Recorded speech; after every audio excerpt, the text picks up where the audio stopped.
तुमने सोचा जब भी हमें भूख लगती है तो हमारे पेट में से गुड़गुड़ की आवाज़ क्यों आने लग जाती है?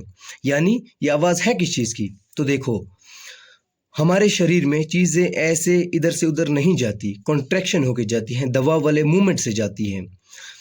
और यह आवाज़ हमारे इंटेस्टाइन और स्टोमक की होती है। जब भी हम ठूस-ठूस के खाना खाते हैं, तो ये आवाज़ खाने की वजह से दब जाती है।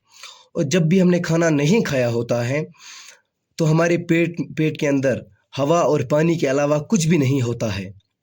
जब पेट के अंदर हवा और पानी के अलावा कुछ भी नहीं है, तो पेट सिकुड़ जाता है और हिलने-डुलने की आवाज़ ज़ोर से सुनाई देती है।